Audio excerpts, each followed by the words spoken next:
വിശ്രമവേളകൾ ആനന്ദകരമാക്കാൻ നമ്മളിന്ന് പ്രണയത്തെക്കുറിച്ചാണ് ചർച്ച ചെയ്യുന്നത്. പ്രണയത്തെക്കുറിച്ച് കുറച്ച് നല്ല കാര്യങ്ങൾ കേട്ടിട്ട് വരാം. ഈ പ്രണയത്തെക്കുറിച്ചുള്ള കാഴ്ചപ്പാട് എന്താണ്? പ്രണയം എന്ന് പറയുന്നത് പരസ്പരം നമ്മൾ ഇപ്പം നിങ്ങൾ ഉദ്ദേശിക്കുന്ന ഒരു സ്ത്രീയും പുരുഷനുമായിട്ട് മാത്രമുള്ള പ്രണയം എന്ന് പറയുന്നത് അല്ല. പ്രകൃതിയോട് തന്നെ പ്രണയമുണ്ട്. സസ്യങ്ങൾ പോലുണ്ട്, മൃഗങ്ങളുണ്ട്, മത്സ്യങ്ങൾ. ഞാനിവിടെ രാവിലെ 10-30 വർഷം കൊണ്ട് ഞാനിവിടെ നടക്കാൻ ഈ പ്രദേശത്തുള്ള പ്രാവുകൾ മുഴുവൻ ഇവിടെ ടി വിയിലും ചാനലുകളിലും 24 കിട്ടിയ പേര് തന്നെ എൻ്റെ പ്രാവുകളെ മുത്തച്ഛൻ എന്നെ കാണുമ്പോഴേ എനിക്കത് പ്രേമമാണ്. ഇപ്പം കോവിഡ് സമയത്ത് ഇതെല്ലാം അടച്ചിട്ടു. എൻ്റെ വീടെടുത്താണ്ട് ഇപ്പോഴും രാവിലെ ഉച്ചയും വൈകിട്ട് 100 കണക്കിന് പ്രാവുകളും കിളികളും എൻ്റെ വീട്ടിൽ അവർക്ക് ഭക്ഷണം കൊടുക്കും. അതൊരു പ്രേമമാണ്. അപ്പം നമ്മൾ പ്രേമം എന്ന് പറഞ്ഞ ആളുകൾ മനസ്സിൽ ഉദ്ദേശിക്കുന്ന ആദ്യം പെട്ടെന്ന് തോന്നുന്ന ഒരു സ്ത്രീയും പുരുഷനുമായിട്ടുള്ള സ്നേഹം, അതിനെ പ്രേമം എന്ന് പറയുന്നത്. അതല്ല. ഈ മൃഗതിയും മുഴുവനുള്ള സർവ്വചരാചരങ്ങൾക്കും പരസ്പരം പ്രേമിക്കാനും ചിരിക്കാനും ഉള്ള അവകാശമുണ്ട്. അത് നമ്മൾ നടക്കുന്നുണ്ട്. അത് അറിയുന്നില്ല. ഒരു പുരുഷൻ സ്ത്രീയെ കണ്ട് ചിരിക്കുകയോ എന്തെങ്കിലും തിരിച്ച് ചിരിക്കുകയോ ചെയ്താൽ അവിടെ തുടങ്ങാൻ വന്നത്. മറ്റേത് ഞാൻ ഒരു മൃഗത്തിനെ കണ്ടു, അല്ലെങ്കിൽ ഒരു പട്ടിയെ കണ്ട തലോടി, ഒരു മരത്തിനെ കണ്ട് പഴുതേ ഒന്ന് തൊടുകയോ ചെയ്താൽ അതിനെ പ്രേമോ സ്നേഹം എന്ന് പറയുകയില്ല. അത് നമ്മുടെ കാഴ്ചപ്പാടിൻ്റെ വ്യത്യാസമാണ്. ഈ ഒരു മുൻകാല പ്രണയം ഇന്നത്തെ കാല പ്രണയം തമ്മിലുള്ള ഒരു വ്യത്യാസം ഉണ്ട്. ഞങ്ങളുടെയൊക്കെ ചെറുപ്പകാലത്ത് ഒരാൾക്കൊരു കത്ത് കൊടുക്കണമെന്നുണ്ടെങ്കിൽ ഒരു സ്നേഹമാണ് എന്നൊന്ന് പറയണമെങ്കിൽ തന്നെ ഒരു കമ്പൈൻ ക്ലാസ്സിൽ പഠിക്കുന്ന കുട്ടികൾക്ക് കൂടെ അതിനൊരു ധൈര്യം ഉണ്ടാവില്ല. പിന്നെ ചില ആരും കാണാതെ ബുക്കിനകത്തോ അല്ലെങ്കിൽ അതുപോലെ ഇൻറ്റിമേറ്റ് അത് ഫ്രണ്ട്സിൻ്റെ ഇതോ കൊടുത്ത് പതുക്കെ രഹസ്യമാണ്. ഇന്ന് ഒരുപാട് മീഡിയാസും ഇതുമുണ്ട്. വളരെ ഈസിയാണ്. ഇത് അമേരിക്ക ഉള്ളവനോടും ഇന്ത്യക്കാരനും പറയും. കാരണം അവർക്ക് മീഡിയാസ് ഉണ്ട്, പത്രങ്ങൾ ഫോണുണ്ട്, ഇതുണ്ട്. ഇവര് ഈസി കേസ് ആയിട്ട് അവർക്ക് പരസ്പരം കൺവീൻസ് ചെയ്യാൻ പറ്റും. പക്ഷെ അതുകൊണ്ട് മറ്റുണ്ടായിരുന്നിട്ട് ഇൻറ്റിമസി ഇല്ലെന്ന് പണ്ടാണ്. അന്നൊരു ഡിവോഷണൽ നിലനിൽക്കില്ല. മറ്റേതല്ല. അവർക്ക് അതിന് പരസ്പരം അവർക്കൊരു ഇതുണ്ട്, ധാരണയുണ്ട്. അത് കഴിഞ്ഞാൽ അവർ പരസ്പരം ഒരാൾക്കൊന്ന് മറുപടി കൊടുക്കണമെങ്കിൽ ആളിനെ അവർ ഒബ്സർവ് ചെയ്യും. എല്ലാം കിട്ടിയവനെ വായിച്ചിട്ട് ചിലർ അന്നേരം വലിച്ചു തീർക്കറി. അത് അന്നത് ട്രാൻസാക്ഷൻ എന്ന് പറയുന്നത് വലിയ ബുദ്ധിമുട്ടുള്ള കാര്യമാണ്. ഇന്നത്തെ പോലെ ഇന്ന് നമുക്ക് ഒരു നമ്പർ കിട്ടിയാൽ ആരും എടുക്കുവാണെങ്കിൽ നമുക്ക് ഐ ലവ് യു പറയും, വിരൽത്തുമ്പിലെല്ലാം കിട്ടും. ഇതിൻ്റെ ലോകം മുഴുവൻ. പണ്ട് അതില്ല. ഇന്ന് ഏറ്റവും കൂടുതൽ ഡെവലപ്പ് ആയിരിക്കുന്ന കമ്മ്യൂണിക്കേഷൻസ് ഉണ്ട്. ഞാൻ പ്രണയിച്ചത് എനിക്ക് ഓർമ്മയായ കാലത്ത് വെച്ചപ്പോൾ ഞാൻ പ്രണയിച്ചത് എൻ്റെ അമ്മാവൻ്റെ മകളെയാണ്. പക്ഷേ പേരിൽ എന്തിരിക്കുന്നതാണ്. ആ കുട്ടിയെ മറ്റൊരാൾ വിവാഹം കഴിക്കാൻ ഒരു സാഹചര്യം ഉണ്ടായി, വിവാഹം കഴിഞ്ഞു പോയി. പക്ഷേ ഞാൻ വളരെ ലേറ്റാണ് വിവാഹം കഴിച്ചത്. അതേ പേരിൽ ഒരു പെൺകുട്ടി എനിക്ക് കിട്ടിയപ്പോൾ മാത്രം ഞാൻ വിവാഹം കഴിച്ചത്. അപ്പം ഞാൻ അയച്ച ആ സ്ത്രീയാണോ പേരിനെയായിരുന്നു. അതാണ് ഞാൻ വിവാഹം കഴിച്ചത്. ഞാൻ 36-ാമത്തെ വയസ്സിൽ വിവാഹം കഴിച്ചത്. അന്നും ആ പെൺകുട്ടിയെ കിട്ടിക്കാൻ കാരണം ഞാൻ രജിസ്റ്റർപ്പെട്ടിരുന്ന സ്ത്രീയുടെ പേരാണ്. അപ്പം ഞാൻ പ്രേരിച്ച സ്ത്രീയല്ല, പേരിനെയാണ്. ഇന്നും എൻ്റെ കൂടെ ഞങ്ങളുടെ കുട്ടികളും ഞങ്ങളുടെ കുടുംബമായിട്ട് ജീവിക്കുന്ന ആ സ്ത്രീയോട് അത് കാരണം ആ പേരിനുണ്ടായിരുന്ന ബന്ധമാണ്. തീർച്ചയായിട്ടും ഉണ്ട്. അത് മറ്റേ കുട്ടികൾ ഇപ്പോഴും ജീവിച്ചുകൊണ്ട് പലപ്പോഴും ഞങ്ങൾ കാണാറുണ്ട്, എല്ലാം ഉണ്ട്. അതൊക്കെ ഉണ്ട്. എന്തുണ്ട്, അത് വേറെ കാര്യം. പക്ഷേ അങ്ങനെയുള്ള ബന്ധങ്ങളുണ്ട്. അത് ഇല്ല. ഈ 85 എനിക്കിപ്പോഴും ഗേൾ ഫ്രണ്ട് ഉണ്ട്. വയസ്സ് 85. 85 വയസ്സ് എനിക്ക് ഗേൾ ഫ്രണ്ട്സ് ഉണ്ട്. അതെന്ത് കാരണം തന്നെ ബ്രോഡ്കാസ്റ്റ് ചെയ്യുന്ന അല്ലെങ്കിൽ അവർ ഒരു കാര്യം പറയാം.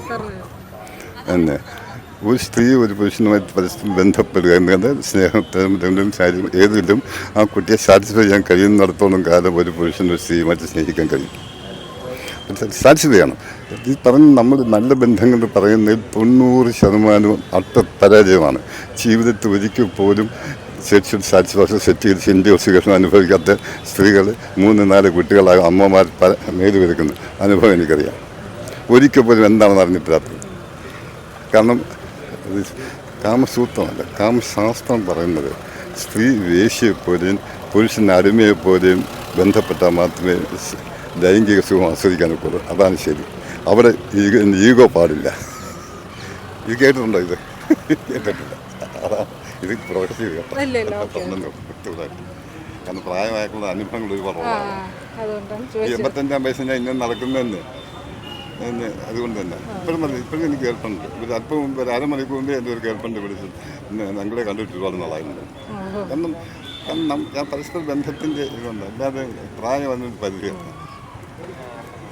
പിന്നെ ചെറിയ സൗന്ദര്യം പ്രായം ഇതൊക്കെ നോക്കിയിട്ടൊന്നുമല്ല. ആ, അത് പ്രണയത്തിൽ. പിന്നെ വളരെ വൈദ്യുതിയുള്ളതും ഇതുമായിട്ടുള്ള ചില സ്ത്രീകൾക്ക് എങ്ങനെ കല്യാണം അവർക്ക് ഒരു പുരുഷനെ കിട്ടുന്നത് അല്ലേ?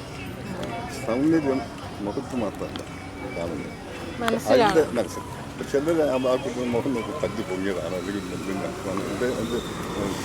ഇതൊക്കെ നോക്കിയിട്ടായിരിക്കും എല്ലാവരും മൊത്തം സ്ട്രക്ചർ നോക്കിയിട്ട് ആ കുട്ടി ഒരു സ്ത്രീയാണ്. അപ്പോൾ നമുക്ക് എവിടെ അട്രാക്ഷൻ പറയാൻ പറ്റില്ല.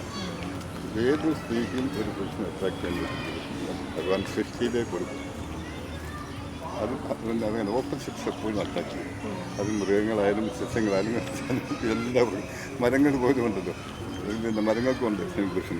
ആ തെങ്ങ് കണ്ടിട്ട് ഒരു തെങ്ങ് വേറെ തെങ്ങിനോട് അടുത്ത് പോകും, കാറ്റ് അടുപ്പുണ്ടെങ്കിൽ ആ തെങ്ങിനോടെ അടുക്കുള്ളൂ. അവിടെ കമുങ്ങ് നിന്നാൽ കമുങ്ങിനോട് അടുത്തോട്ട് പോവില്ല. അതാണ് പ്രകൃതി നിയമമാണ്. പ്രണയം എന്ന് കേൾക്കുമ്പോൾ എന്താണ് പ്രണയം? പ്രണയത്തെ കുറിച്ച് പറയാനുള്ളത്? പ്രണയം എന്ന് കേൾക്കുമ്പോൾ തന്നെ തോന്നുന്നത് ഒരു നോവാണ് ശരിക്കും പറഞ്ഞാൽ. നമുക്ക് ഒരാളോടുള്ള ഏറ്റവും കൂടുതലൊരു വിശ്വാസവും അവരെന്തൊക്കെ മോശം പ്രവൃത്തി ചെയ്താലുള്ള അതുപോലും മാറാതെ ഉള്ള വിശ്വാസവും അറ്റാച്ച്മെൻറ്റും പിന്നെ എന്നും നമുക്ക് അവരോട് അവർക്ക് നമ്മൾ കൊടുക്കുന്നൊരു സ്ഥാനവും അതെല്ലാം ഒന്ന് ചേരുമ്പോൾ ആ പ്രണയമായി മാറുന്നു. പ്രണയം ഒരു ഫീലിംഗ് എന്ന് പറഞ്ഞാൽ അത് പലർക്കും പലതായിരിക്കും. ചിലർക്ക് പ്രണയത്തെ പറ്റി ഓർക്കുമ്പോൾ സന്തോഷമായിരിക്കും, ചിലർക്ക് അത് ഓർക്കുമ്പോൾ ഒരു നൊമ്പരായിട്ട് ഉള്ളിൽ കിടക്കും. അതിപ്പോൾ നമ്മുടെ കറൻറ്റ് സ്റ്റേജ് അനുസരിച്ചിരിക്കും. നമ്മളൊരു വ്യക്തിയെ മാത്രമേ നമുക്ക് പ്രണയിക്കാൻ സാധിക്കുകയുള്ളൂ, അല്ലാതെ നമുക്കിങ്ങനെ പുസ്തകങ്ങളെ പ്രണയിക്കാം, കലയെ പ്രണയിക്കാം, അങ്ങനെ ആ ഒരു ഇതിനോട് ആ രീതിയിൽ നോക്കിക്കഴിഞ്ഞാൽ നമുക്ക് പാഷൻ ഒരു രീതിയിൽ പ്രണയമാണ്. നമുക്കിപ്പോഴും നമ്മൾ അതായത് ഒരു പ്രൊഫഷനും നമ്മൾ വേറൊരു പ്രൊഫഷനിലെത്തിയാലും നമ്മുടെ ഒരു പാഷൻ എന്ന് പറഞ്ഞ സാധനം അവിടെ കിടക്കും. നമ്മളിപ്പോൾ ഒരു ലൈബ്രറി കൂടെ നടക്കുമ്പോൾ നമ്മുടെ പണ്ടത്തെ ഒരു പാഷനിലുള്ള ഒരു പുസ്തകം കാണുമ്പോൾ നമുക്ക് തോന്നുന്നൊരു ആ ഒരു വികാരം, ആ ഒരു സന്തോഷമോ എന്താണെന്ന് പറയാൻ പറ്റില്ല, അതിനോട് ഉള്ള ആസക്തി അതൊക്കെ പറയാൻ പറ്റും. അതൊരു പ്രണയമാണ്. ബുക്കിനോട് തോന്നുന്നതും അല്ലെങ്കിൽ നമ്മുടെ സ്വന്തം പാഷനോട് തോന്നുന്നതും നമ്മുടെ പ്രകൃതിയോട് തോന്നുന്നു, അതും ഒരു തരത്തിൽ പറഞ്ഞ പ്രണയമാണ്.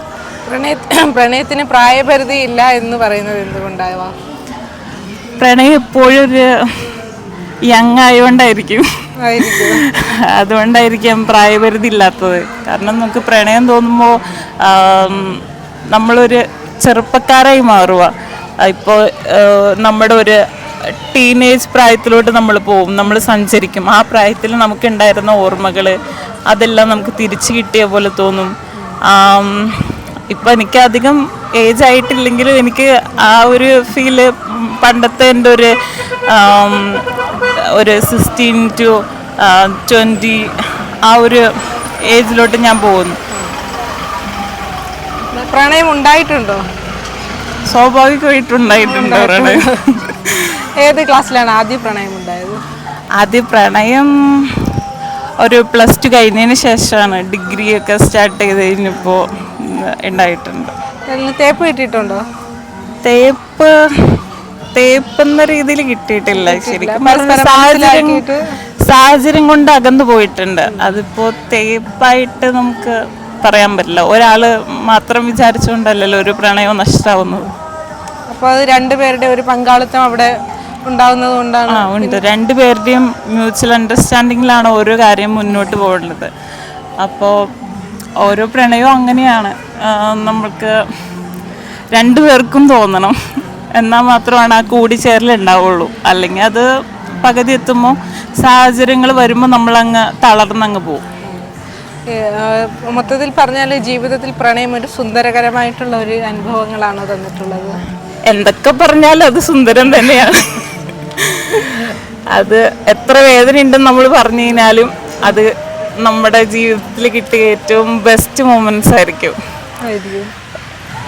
ഇനിയും അങ്ങനെയുള്ള മൊമെന്റ്സ് കിട്ടുമെന്ന് പ്രതീക്ഷിക്കുന്നുണ്ട്? അങ്ങനെയുള്ള ഉറപ്പായിട്ടും പ്രതീക്ഷയുണ്ട്. എൻ്റെ ലൈഫിൽ ഞാൻ ഹോപ്പ് എപ്പോഴും വെക്കുന്ന ആളാണ്. ഇനിയാണെങ്കിലും ഒരു പ്രണയം ഉണ്ടാവാം, അല്ലെങ്കിൽ പ്രണയത്തിൽ കൂടെ പോവാം. അത് ഉറപ്പായിട്ട് സംഭവിക്കും. ഒരു പ്രണയം മനസ്സിൽ നിലനിൽക്കുമല്ലേ എപ്പോഴും? അതെ, ലൈഫ് ലോങ് നിൽക്കും. നമുക്ക് ഉണ്ടായ പ്രണയം നമുക്ക് ലൈഫ് ലോങ് കിട്ടും. കിട്ടിയില്ലെങ്കിലും ഇപ്പോൾ അത് സ്വന്തമായില്ലെങ്കിലും അത് നമ്മുടെ ജീവിതത്തിന്റെ പാർട്ടായിട്ട് നിൽക്കും.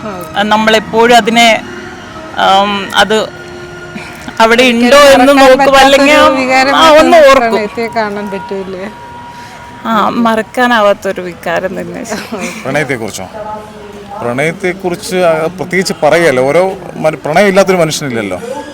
പിന്നെ എന്തിനോടും പ്രണയം തോന്നാം. എന്തിനോടും പ്രണയം, പാട്ടിനോട് പ്രണയം തോന്നാം, ബുക്കുകളോട് പ്രണയം തോന്നാം, ഓരോ എല്ലാത്തിനോടും പ്രണയമായിരിക്കും. മനുഷ്യനായിട്ടുള്ള എല്ലാവർക്കും പ്രണയം എല്ലാ കാര്യങ്ങളിലും ഉണ്ടാവും. അത് ഒരു കാര്യത്തിൽ മാത്രമല്ല. പ്രണയം എന്ന് പറയുമ്പോൾ സ്വാഭാവികമായിട്ടും ആൾക്കാർ ചിന്തിക്കുന്നത് എന്താണ്, ഒരു പിന്നെ നമുക്ക് ഒരു പെൺകുട്ടിയോട്, ഒരു സ്ത്രീക്ക് ഒരു പുരുഷനോട്, അല്ലെങ്കിൽ അങ്ങനെ തോന്നുക. അതല്ല പ്രണയം. എനിക്ക് പാട്ടുകളിനോടെല്ലാം പ്രണയമാണ്. ഇപ്പം എന്താ ജയചന്ദ്രൻ മാഷിൻ്റെ പാട്ടുകൾ, ദാസേട്ടൻ്റെ പാട്ടുകളോടെല്ലാം നമുക്ക് പ്രണയമാണ്. പിന്നെ നമുക്ക് കേൾക്കാൻ ഇമ്പമുള്ള എന്തിനോടും ഒരു പ്രണയമുണ്ട്. പിന്നെ നല്ല സൗന്ദര്യമുള്ള കുട്ടികളോട് മാത്രം തോന്നുന്ന ഒന്നല്ല. കാരണം നമ്മൾ എനിക്ക് തോന്നുന്നു സൗഹൃദങ്ങളാണ്, പിന്നെ ഈ രണ്ട് പേര് തമ്മിലുള്ള സൗഹൃദങ്ങളാണ് പ്രണയത്തേക്കാൾ മാധുര്യമുള്ളത്. അല്ല, അതിന് നിലനിൽപ്പുണ്ട്. ഈ പ്രണയത്തിന് വലിയ നിലനിൽപ്പുണ്ടോ എന്ന് എനിക്കറിയില്ല. അപ്പോൾ ഞാൻ പാട്ടുകളോടുള്ള പ്രണയം എന്നും നിലനിൽക്കും. നമ്മൾ നേരത്തെ പറഞ്ഞത് ഒരു പുരുഷനും സ്ത്രീയും തമ്മിലുള്ള പ്രണയമാണ് ചിലപ്പം അതിപ്പോഴും കാലാകാലങ്ങളിൽ നിലനിൽക്കുന്നുണ്ട്. അത് പിന്നീട് പലതരത്തിലേക്ക് മാറാം. പക്ഷേ പാട്ടുകളോടോ അല്ലെങ്കിൽ നമുക്ക് തോന്നുന്ന പ്രണയം എന്ന് പറഞ്ഞാൽ അതിനൊരു മാറ്റം ഉണ്ടാവില്ല എന്നുള്ളതാണ്. അത് നമ്മുടെ സ്ഥിരം ജീവിതാവസാനം വരെ നിലനിൽക്കുന്ന രീതിയിലുള്ള പ്രണയമാണ് അത്തരത്തിലുള്ള പ്രണയങ്ങൾ. ഈ പ്രണയത്തിൻ്റെ രീതികളൊക്കെ മാറി തുടങ്ങിയത്. അപ്പോൾ അതുകൊണ്ട് അന്നത്തെ ഉണ്ടായിരുന്ന ആ ഒരു പ്രണയത്തിൻ്റെ കൺസെപ്റ്റിലല്ല. ചേട്ടൻ ഒരു പെൺകുട്ടിയെ പ്രണയിച്ചിട്ടുണ്ടോ? തീർച്ചയായിട്ടും നമുക്ക് പ്രണയിക്കാൻ പറ്റുള്ളൂ. ആദ്യമായിട്ടുള്ള ചേട്ടൻ്റെ ആ ഒരു പ്രണയകഥ അത് ഓർക്കുമ്പോഴത്തേക്ക് എന്താണ് ചേട്ടന് തോന്നുന്നത്? അത് പിന്നെ അങ്ങനല്ല, ഇതിൽ നിന്ന് ഏകദേശം ഒരു 15-20 വർഷത്തിന് മുമ്പെയാണ് ഒരു പ്രണയം ഉണ്ടായിരുന്നത്. അപ്പം അങ്ങനെ പ്രണയം നമുക്ക് തോന്നിയത് ആ സമയത്ത് ആ പ്രണയത്തിൻ്റെ സത്യം ഉണ്ടായിരുന്നു. പ്രണയം എന്ന് കേൾക്കുമ്പോൾ എന്താണ് മനസ്സിലാദ്യം കടന്നു വരുന്നത്? എനിക്ക് ട്രാവൽ ചെയ്യാൻ ഭയങ്കര ഇഷ്ടമാണ്, യാത്ര പോകാൻ. അപ്പം യാത്രയോടാണ് എനിക്ക് കൂടുതലും പ്രണയം. ഇപ്പോൾ ഈ ഒരു പ്രണയം നമുക്ക് ഏത് ക്ലാസ്സിൽ മുതലാണ് ഈ ഒരു യാത്രകളോട് പ്രണയിച്ചു തുടങ്ങിയത്?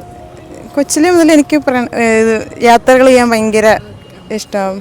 പിന്നെ മനാലി മൈ ഫേവറേറ്റ് പ്ലേസാണ്, എൻ്റെ ഡ്രീം പ്ലേസാണ്. അത് പോകണം, ജോലിയൊക്കെ കിട്ടിയിട്ട് പോകണം എന്ന് ആഗ്രഹിക്കുന്നു. പിന്നെ ഇങ്ങനെ എനിക്ക് നമ്മുടെ ജവാനിയിൽ മൂവിയിൽ പറയുന്ന പോലെ രൺബീർ കബീർ ബുക്കൊക്കെ ആക്കും, ഇങ്ങനെ ഓരോ പ്ലേസിൽ പോകുന്നതൊക്കെ ഇങ്ങനെ ഓരോ ഫോട്ടോ മറ്റേ ഫ്യൂജി ക്യാമ്പിലൊക്കെ എടുത്ത് വെക്കത്തില്ലേ, അതുപോലെ ഇങ്ങനെ പോയിട്ട് പിക്സൊക്കെ എടുത്ത് ഇങ്ങനെ ബുക്ക് ചെയ്ത് കളക്ട് ചെയ്ത് വെക്കണം എന്നൊക്കെ ഭയങ്കര ആഗ്രഹമാണ്. അപ്പോൾ അതിലൂടെ കിട്ടുന്നത് എന്താണ്? ഭയങ്കരമായിട്ടുള്ള ഒരു സന്തോഷം. അങ്ങനെ കാരണം ഇപ്പം എത്ര ഡിസപ്പോയിൻറ്റഡ് കാര്യം പറഞ്ഞപ്പോൾ മുഖത്തിൽ ഭയങ്കരമായിട്ടുള്ള ഒരു കാരണം ഇപ്പം എത്ര ഡിസപ്പോയിൻറ്റഡ് ആയിട്ടുള്ള ഒരാളെയും ഒരു പ്ലഷർ മൈൻഡിലോട്ട് എത്തിക്കുന്നതെന്ന് പറയുന്ന ഒരു കാര്യമാണ് ട്രാവലിംഗ് എന്ന് പറയുന്നത്. നമ്മളിപ്പോൾ എത്ര വിഷമിച്ചിരുന്നാലും നമ്മളൊരു ദൂരെ യാത്ര പോവുകയോ അല്ലെങ്കിൽ എവിടോട്ടെങ്കിലുമൊക്കെ നമുക്ക് ഇഷ്ടമുള്ളൊരിടത്തോട്ട് പോയാൽ നമ്മുടെ മൈൻഡ് എന്തായാലും ഒന്ന് ചേഞ്ച് ആവും ഇല്ലേ? ഓക്കെ, അത് ശരിയായ കാര്യമാണ്. അപ്പോൾ ഒരു വ്യക്തിയെ പ്രണയിക്കുക എന്നുള്ള ഒരു നിലപാടിനെ കുറിച്ച് എന്താണ് പറയുന്നത്? വ്യക്തിയെ പ്രണയിക്കുക എന്ന് പറഞ്ഞാൽ വ്യക്തിയെ മീൻസ് നമ്മളിപ്പോൾ ഒരാളെ പ്രണയിക്കുകയാണെങ്കിലേ നമുക്ക് തിരിച്ച് കിട്ടണം എന്നുള്ളൊരു കാര്യം നമ്മൾ നിൽക്കും. പക്ഷെ നേച്ചറിനെ പ്രണയിക്കുമ്പം ഒബ്വിയസ്ലി നമുക്കത് കിട്ടും, മനസ്സിലായോ? നമുക്ക് തിരിച്ച് കാരണം ഇപ്പം നമുക്ക് ഞാൻ പറഞ്ഞില്ലേ എക്സാമ്പിൾ, നമ്മളിപ്പോൾ വിഷമിച്ചിരിക്കുമ്പോൾ നമ്മൾ കുറച്ചൊരു പ്രകൃതി ഭംഗിയുള്ളൊരു നല്ലൊരു സ്ഥലത്തോട്ട് യാത്ര ചെയ്യുമ്പം നമ്മുടെ മൈൻഡ് ഫ്രഷ് ആവും ഇല്ലേ? അപ്പോൾ നമുക്ക് തിരിച്ച് കിട്ടുന്നുണ്ട്, ഒരു വിഷമത്തിൽ നിന്നൊരു സന്തോഷം കിട്ടുന്നുണ്ട്. ഇപ്പോൾ ഒരു വ്യക്തിയെ പ്രണയിക്കുന്നത് തെറ്റാന്നല്ല ഞാൻ പറയുന്നത്, പ്രണയിച്ചാൽ നമുക്ക് 100% തിരിച്ച് കിട്ടണം എന്നില്ല ഇല്ലേ? പിന്നെ സെൽഫ് ലവ്, അതാണ് ഞാൻ പറയുന്നത്, നമ്മൾ നമ്മളെ തന്നെ മാക്സിമം സ്നേഹിക്കുക. ജീവിതത്തിൽ മസ്റ്റായിട്ടും വേണ്ട ഒന്നാണോ പ്രണയം? No, never. അല്ല, മസ്റ്റായിട്ട് വേണം. അതായത് ഒരു പ്രണയം ഉള്ളത് നല്ലത്. എന്തിനോടാണെങ്കിലും മീൻസ് ഇപ്പോൾ ഒരു നമ്മുടെ ഇപ്പം ഒരു വ്യക്തി അങ്ങനെ ഒരു കാര്യം വേണം, അല്ല ഒരു വ്യക്തിയോട് എന്ന് പറഞ്ഞപ്പം വേണമെന്ന് നമുക്ക് നിർബന്ധമില്ല. മനസ്സിലായി. നമുക്കൊരു വ്യക്തിയോട് തന്നെ പ്രണയം വേണം എന്നില്ല. എന്നുള്ളത് ഇല്ല ഇല്ല ഇല്ല ഇല്ല ഞാൻ പറഞ്ഞില്ലേ വ്യക്തിയോട് ജീവിതമാകുമ്പോൾ നമുക്ക് എന്തിനോടും പ്രണയം എന്നുള്ള ആ ഒരു കാഴ്ചപ്പാട് നമ്മുടെ ജീവിതത്തിൽ ഇല്ല വ്യക്തിയോട് തന്നെ വേണം എന്നില്ല. ഞാൻ പറഞ്ഞില്ലേ ഇന്ന പോലെ ഇപ്പം എനിക്കിപ്പോൾ ട്രാവൽ പാഷൻ എങ്കിൽ വേറെ അതുപോലെ പടം വരയ്ക്കാൻ ഇഷ്ടമുള്ള ഒരുപാട് പേരുണ്ടാവും, ഫുഡ് ഉണ്ടാക്കാൻ ഇഷ്ടമുള്ള കുക്കിംഗ് ഇഷ്ടമുള്ള ഒരുപാട് പേരുണ്ടാവും. അങ്ങനെ പല പല മേഖലയിൽ ഓരോന്നിനോടും ഇഷ്ടമുള്ള ഒരുപാട് പേരുണ്ടാവും. അതിനോടൊക്കെ നമുക്ക് ഇഷ്ടം തോന്നിയാൽ നമുക്കത് എന്താ ഇപ്പം പഠിക്കുന്നതൊക്കെ തന്നെ നമ്മൾ പറയത്തില്ല, നമ്മുടെ പേരൻസ് പറയും പഠിക്കുന്നത് നമ്മൾ ആസ്വദിച്ച് പഠിക്കണമെന്ന്. അപ്പോൾ നമുക്കൊരു ബേർഡനായിട്ട് ഫീൽ ചെയ്യത്തില്ലെന്ന്. അതും എക്സാമ്പിൾ തന്നെ പഠിക്കുന്നത് ഒരു പ്രണയമാണ്. ജീവിതത്തിൽ പ്രണയം ഉണ്ടായാൽ നമുക്കൊരു കൂടുതൽ സൗന്ദര്യം ഉണ്ടാകും. പ്രണയത്തിന് കണ്ണില്ല, മൂക്കില്ല, വയസ്സില്ല. പ്രണയത്തെക്കുറിച്ചുള്ള പല പല അഭിപ്രായങ്ങളും രസകരമായ മറുപടികളുമാണ് ഇത്രയും നേരം നമ്മൾ കേട്ടുകൊണ്ടിരുന്നത്. ഇനി രസകരമായ മറ്റൊരു വിഷയവുമായി കാണും വരെ ബൈ.